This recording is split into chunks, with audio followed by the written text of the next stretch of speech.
Hello everyone, SSC GD exam 2026-27কে কেন্দ্র করে আমরা important GK question series already শুরু করেছি। যারা আজকে প্র্যাকটিস সেট দ্বিতীয়, যারা ফার্স্ট ক্লাস দেখোনি অবশ্যই তোমরা প্লেলিস্ট থেকে দেখে নিতে পারো। তো কমন পেতে অবশ্যই কিন্তু তোমাদের পড়তে হবে। এখানে ইম্পর্টেন্ট আমরা কোশ্চেন এবং তার সাথে কিন্তু মানে যেগুলো ইম্পর্টেন্ট তথ্য সেগুলো কিন্তু আলোচনা করছি এবং খুবই ছোট্ট ভিডিওর মাধ্যমেই সেগুলো অল্প কোশ্চেন নিয়ে কিন্তু আমরা আলোচনা করছি প্রত্যেকটা ভিডিওতে। তো শুরু করছি আজকের দ্বিতীয় ক্লাস। আজকের এই এসএসসি জিডির ক্লাসে আলটিমেট প্র্যাকটিস সেটে আমাদের কী কী রয়েছে? প্রাচীন ভারতের ইতিহাস রয়েছে, রাষ্ট্রবিজ্ঞান বা পলিটি, জিওগ্রাফি অ্যান্ড পরিবেশ, ইকোনমিক্স অ্যান্ড সায়েন্স থেকে কিন্তু কোশ্চেন্স রয়েছে। তো দেখে নেব প্রথম কোশ্চেন আজকের। প্রথম কোশ্চেন রয়েছে, বৈদিক যুগে নিচের কোন নদীটি পুরুষানী নামে পরিচিত ছিল? তো অপশনে রয়েছে রাবি, চেনাব, শতদ্রু, ঝিলাম। কোনটি হবে এখানে সঠিক উত্তর? তো পুরুষানী নামে পরিচিত ছিল হচ্ছে রাবি নদীটি। রাবি। বৈদিক যুগে রাবি নদীকে পুরুষানী বলা হতো। প্রাচীন ভারতীয় ইতিহাস বোঝার জন্য প্রধান নদীগুলোকে প্রধান নদীর যে প্রাচীন নাম সেগুলো কিন্তু জানা প্রয়োজন। তো সেগুলো এখানে দেওয়া রয়েছে। দেখো, প্রাচীন নাম বিতাস্তা ছিল নদীর এবং সেটার বর্তমান নাম কী হয়েছে? সেটা কিন্তু ঝিলাম হয়েছে। আজকিনির বর্তমান নাম হচ্ছে চেনাব, এটা তোমাদের মাথায় রাখতে হবে। শতদ্রুর নাম একই রয়েছে, শতদ্রুই। বিপাশার বর্তমান নাম হচ্ছে ব্যাস। তো এই সমস্ত নদীগুলোর নাম কিন্তু একটু তোমরা মাথায় রাখবে, যেগুলো খুব ইম্পর্টেন্ট সেগুলো এখানে রেখেছি আমি তোমাদের। নেক্সট, ভারতের জাতীয় প্রতীকের নিচে লেখা সত্যমেব জয়তে বাক্যটি কোন উপনিষদ থেকে নেওয়া হয়েছে? ছান্দোক্য উপনিষদ, মুন্ডক উপনিষদ, বৃহদারণ্যক উপনিষদ, কঠ উপনিষদ। তো সঠিক উত্তর হয়ে যাবে এখানে কিন্তু আমাদের মুন্ডক উপনিষদ। সত্যমেব জয়তে মুন্ডক উপনিষদ থেকে গৃহীত হয়েছে। 26শে জানুয়ারি 1950 সালে এটি ভারতের জাতীয় আদর্শ বাক্য হিসেবে অনুষ্ঠানভাবে কিন্তু এটা নেওয়া হয়েছে। সম্রাট অশোকের সারনাথ স্তম্ভ এটা। তো এই স্তম্ভ থেকে গৃহীত। সারনাথকে লায়ন ক্যাপিটালও বলা হয়। 3টি দৃশ্যমান সিংহ এবং নিচে দেবনাগরী হরফে কিন্তু লেখা রয়েছে সত্যমেব জয়তে। এখানে দেখতে পাচ্ছ 3টা সিংহ রয়েছে এবং নিচে এখানে কিন্তু লেখা রয়েছে সত্যমেব জয়তে, কিন্তু যেটা কিন্তু দেবনাগরী হরফে। এটাও কিন্তু তোমাদের মাথায় রাখতে হবে কোন হরফে। নেক্সট, ইকোনমিক্স থেকে রয়েছে, যেমন হচ্ছে ভারতীয় সংবিধানের এটা পলিটি থেকে। ভারতীয় সংবিধানের 7ম তফসিলে অর্থনৈতিক পরিকল্পনা কোন তালিকার অন্তর্ভুক্ত? তো এখানে অপশনে রয়েছে কেন্দ্র তালিকা, রাজ্য তালিকা, যুগ্ম তালিকা এবং হচ্ছে অবশিষ্টাংশ তালিকা। তো এখানে সঠিক উত্তর হয়ে যাবে যুগ্ম তালিকা, যেটাকে ইংরেজিতে বলা হয় কনকারেন্ট লিস্ট, যেখানে রাজ্য এবং কেন্দ্র উভয়ই থাকবে। অর্থনৈতিক পরিকল্পনা উন্নয়নমূলক সিদ্ধান্তগুলি কেন্দ্র এবং রাজ্য উভয় সরকারই নিতে পারে, তাই এটি যুগ্ম তালিকার অন্তর্ভুক্ত করা হয়েছে। এবারে আমাদের সংবিধান, বিভিন্ন কনস্টিটিউশন, বিভিন্ন দেশের কনস্টিটিউশনের যেগুলো ভালো দিক সেগুলো কিন্তু আমাদের কনস্টিটিউশনে নেওয়া হয়েছে। তো তার মধ্য থেকে এই যে ধারণা যুগ্ম তালিকা, এই ধারণাটা কিন্তু অস্ট্রেলিয়ার সংবিধান থেকে নেওয়া হয়েছে, এই কনকারেন্ট লিস্ট। যেখানে এই যে সংসদের যৌথ অধিবেশন, এই বিষয়টাও কিন্তু এখান থেকে নেওয়া। এবং এই সংসদের যৌথ অধিবেশন কততম আর্টিকেলে লেখা রয়েছে? সেটা হচ্ছে আর্টিকেল 108, এটাও কিন্তু মাথায় রাখবে। নেক্সট, ভারতের সর্বোচ্চ উচ্চতায় অবস্থিত হ্রদ মানে হাইয়েস্ট লেক কোনটি? উলা হ্রদ, চিল্কা হ্রদ, ভেম্বানাথ হ্রদ না চোলামু হ্রদ? কোনটা হবে এখানে সঠিক উত্তর? এখানে কিন্তু চোলামু হ্রদ কিন্তু হয়ে যাবে সঠিক উত্তর। দেখো, চোলামু হ্রদকে কিন্তু আরও একটা নামে জানা হয়, সেটা হচ্ছে তোষা লাহামু। এই বিষয়টা কিন্তু তোমরা মাথায় রাখবে। তাহলে চোলামু হ্রদ আরেকটা নামেও ডাকা হয়, যেটা হচ্ছে তোষো লাহামু। এটা ভারতের সিকিম রাজ্যে অবস্থিত এবং এটি দেশের সর্বোচ্চ হ্রদ কিন্তু এই চোলামু হ্রদ। সমুদ্রপৃষ্ঠ থেকে প্রায় 18,000 ফুট উঁচুতে কিন্তু অবস্থিত। এবার কিছু ইম্পর্টেন্ট আমরা হ্রদ যেগুলো ভারতে অবস্থিত, সেই হ্রদগুলো আমরা দেখে নেব, কোনটা মানে সব থেকে বৃহৎ, কোনটা দীর্ঘতম, এই বিষয়গুলো আমরা কিন্তু দেখে নেব। এবং হচ্ছে সর্বোচ্চ হাইস্ট, সেটা হচ্ছে চোলামু, যেটা আমরা দেখলাম সিকিমে রয়েছে। এবার যদি নোনা জলের বৃহত্তম হ্রদ বলা হয় ভারতের, তাহলে সেক্ষেত্রে কিন্তু হয়ে যাবে চিল্কা হ্রদ। এবং এটা কোথায় রয়েছে সেটা কিন্তু জানতে চাওয়া হয় অনেক ক্ষেত্রে। সেটা হচ্ছে উড়িষ্যাতে কিন্তু রয়েছে এই চিল্কা হ্রদ। স্বাদু জলের যদি বৃহত্তম হ্রদ বলা হয় সেটা কী হবে? সেটা কিন্তু উলার হ্রদ হয়ে যাবে, যেটা কোথায় রয়েছে? জম্মু কাশ্মীরে রয়েছে।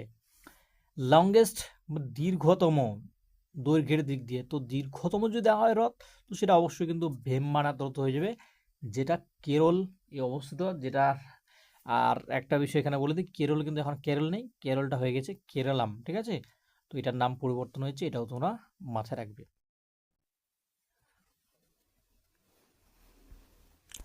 কোন নদীটিকে দক্ষিণ গঙ্গা বা বৃদ্ধ গঙ্গা বলা হয়?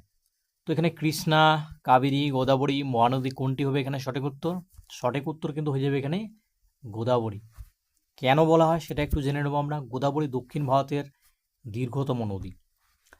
গঙ্গা নদীর মতো এর বিশাল আকার রয়েছে এবং বিস্তৃতির জন্যই কিন্তু একেও দক্ষিণ গঙ্গা এবং বৃদ্ধ গঙ্গা বলা হচ্ছে, এর বিস্তারের কারণে। দক্ষিণ ভারতে এর বিশাল বিস্তার, যেমন গঙ্গা নদী রয়েছে আমাদের উত্তর ভারতের এদিকে, তো সেরকমই কিন্তু দক্ষিণ ভারতে গোদাবরীর বিস্তার। তো সেই কারণেই কিন্তু একে দক্ষিণ গঙ্গা বা বৃদ্ধ গঙ্গা হিসেবে নাম দেওয়া হয়েছে। কিছু নদীর গতিপথ এবং মোহনা সম্পর্কে আমরা জেনে নেব। অনেক সময় জিজ্ঞেস করা হয় যে এখান থেকে পূর্ব বাহিনী নদী কোনটি নয়, এখান থেকে দিয়ে দিবে অন্য অন্য নদীগুলো, পশ্চিম বাহিনী নদীগুলো, তো সেখান থেকে আমাদের কিন্তু বের করতে হবে, এরকম কিন্তু থাকে অপশনে। তো পূর্ব বাহিনী নদী তোমরা সেগুলো মনে রাখবে, যেমন পূর্ব বাহিনী হচ্ছে গোদাবরী, কৃষ্ণা, কাবেরী, মহানদী। পশ্চিম বাহিনী হচ্ছে নর্মদা, তাপ্তি। এই যে নদী, এদের পতনস্থল কোথায়? এদের পতনস্থল কিন্তু বঙ্গোপসাগরে। পূর্ব বাহিনী এই সমস্ত নদীগুলোর হচ্ছে বঙ্গোপসাগর এবং গঠন করে এটা কিন্তু বদ্বীপ গঠন করে।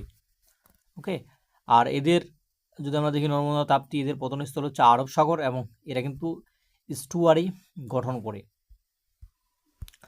নেক্সট, ভারতে যোজনা অবকাশ বা প্ল্যান হলিডেজ কোন সময়কালে কার্যকর হয়েছিল? অপশনে রয়েছে 1966, 69, 1978 থেকে 80, 1990 থেকে 92, 1951 থেকে 56। কোনটি হবে এখানে সঠিক উত্তর? এখানে কিন্তু একদম সঠিক উত্তর হয়ে যাবে 1966 থেকে 69।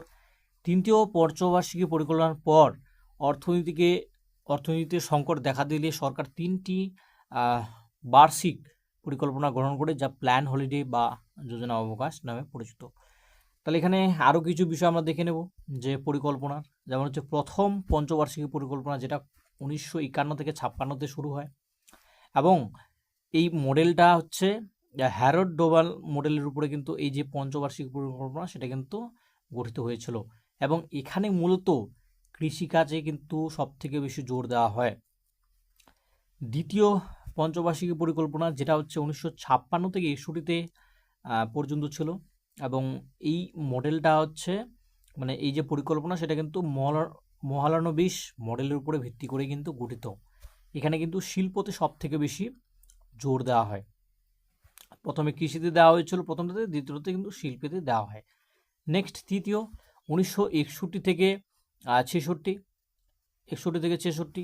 তো এখানে কি হয়, গডগিল যোজনার উপরে ভিত্তি করে কিন্তু এই মানে পরিকল্পনা কিন্তু গঠিত হয় এবং কৃষি এবং শিল্পে কিন্তু এখানে কিন্তু জোর দেওয়া হয় এবং এখানেই কিন্তু আমাদের যে প্ল্যানিং সেটা কিন্তু একদম ফেল করে যায়।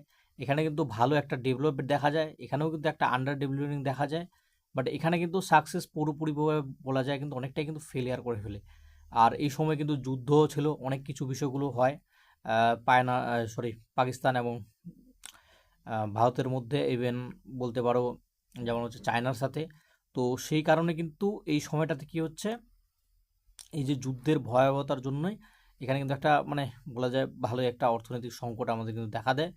এর পরবর্তীতে কিন্তু এই যে পঞ্চবার্ষিকী পরিকল্পনা সেটা কিন্তু এই 3টি বার্ষিক প্ল্যান হলিডে কিন্তু পরিণত হয়, যেখানে আর দেখবে এখানে 5 বছর কিন্তু নেই, 3 বছরে কিন্তু যোজনা মানে এটা হচ্ছে বার্ষিক হিসাবে, তো এটাকে যোজনা অবকাশও বলা হয়। তো এই হচ্ছে বিষয়। আর নেক্সট কোশ্চেন আজকের, যেটা হচ্ছে চন্দ্রযান 3 থেকে, চন্দ্রযান 3 মিশনের নিচের কোন অংশটি অন্তর্ভুক্ত ছিল না? তো এখানে ল্যান্ডার রয়েছে, রোভার রয়েছে, অরবিটার রয়েছে, হচ্ছে প্রোপালশন মডিউল। কোনটি হবে এখানে সঠিক উত্তর? এখানে সঠিক উত্তর কিন্তু হয়ে যাবে অরবিটার। চন্দ্রযান 3 মিশনে নতুন করে কোনো অরবিটার পাঠানো হয়নি, কারণ চন্দ্রযান 2 এর অরবিটার আগে থেকে কক্ষপথে সক্রিয় ছিল এবং সেটিকেই ব্যবহার করা হয়। অবতরণ হচ্ছে স্থান যদি দেখা হয়, কিছু কি ফ্যাক্টে আমরা দেখে নেব এগুলো, যেমন হচ্ছে চাঁদের দক্ষিণ মেরুতে সফট ল্যান্ডিং করে এবং বাজেট ছিল হচ্ছে 615 কোটি। লঞ্চ ভেহিকেল হচ্ছে LVM-3 M4 GSLV MK3। তো এই হচ্ছে আজকের বিষয়, এগুলোই আজকের কোশ্চেন ছিল। আশা করছি তোমাদের বিষয়গুলো ভালো লেগেছে। যদি ভালো লাগে অবশ্যই কী করবে, লাইক করবে এবং শেয়ার করবে। প্রত্যেককে থ্যাংক ইউ। আগামী ক্লাস খুব শীঘ্রই আসছে, অবশ্যই তোমরা কিন্তু এগুলো ভালোভাবে দেখবে।